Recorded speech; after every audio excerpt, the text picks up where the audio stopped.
રાધે રાધે. તો કેમ છો મિત્રો? જો મિત્રો અત્યારે આપણે આવી ગયા છીએ આપણી વાડીની અંદર અને જો આની અંદર ઘઉંનું વાવેતર કરી નાખ્યું છે અને જો આપણું ટ્રેક્ટર પાળિયા બાંધે છે. આ બધા ખેતરના પાળિયા બાંધી દીધા છે અને આ એક જ ખેતર બાકી રહ્યું છે પાળિયા બાંધવામાં. અને જો આ બધા ગંઠાનો સાકી છે, આ બધી પેલી બાજુ અને આ બાજુ. અને જો મિત્રો પેલી બાજુ પણ આપણે ઘઉંનું વાવેતર કરી નાખ્યું છે અને આપણું ચેનવાળું મશીન અને ગંઠાનું બેલર એ બધું પણ અહીંયા જ છે.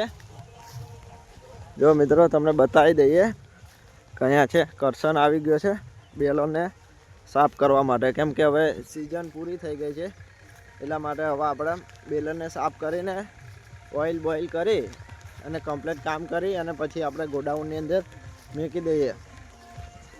તો મિત્રો મશીનને બધું પેલી બાજુ છે બહાર તમને બતાવી દઈએ. અને જો આ વાડી છે તો કેવો લુક આવે છે અત્યારે. અને પેલું આપણું પાવર ટેક પાળિયા બાંધે છે અને જો કરશન છે પહેલો રહ્યો એ કંઈક કરી રહ્યો છે. આપણે જઈને જોઈએ કે શું કરે છે. જો મિત્રો આપણી રૂમ છે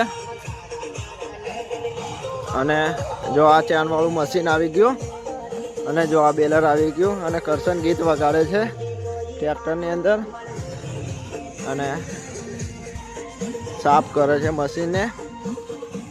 અને જો મિત્રો આપણી રૂમ છે અને જો મિત્રો આ કૂવો છે પાણીનો અને આ રૂમ છે, આની અંદર બધું ભર્યું છે. તો જો કરશન સફાઈ કરે છે અને એને કામ ચાલુ કરી દીધું સફાઈ કરવાનું. અને જો આ ચાનવાળું મશીન છે, તમને એવું લાગતું હશે કે વિડીયો કેમ નથી આવતા, કેમ કે હવે જો અત્યારે આની આપણે સિઝન પતી ગઈ છે અને જો કરશન ચોખ્ખું કરે છે મશીનને. તો જો મિત્રો અને જો આ વાડીની બહારનો લુક છે અને પેલી બાજુ વાડી છે આપણી, આ બધું આપણી જગ્યાએ. તો મિત્રો તમને અમારો બ્લોગ કેવો લાગ્યો? લાઈક કરો, શેર કરો, સબસ્ક્રાઈબ કરો અમારા ચેનલને. તો મિત્રો મળીએ આપણે નવા બ્લોગની અંદર. બાય.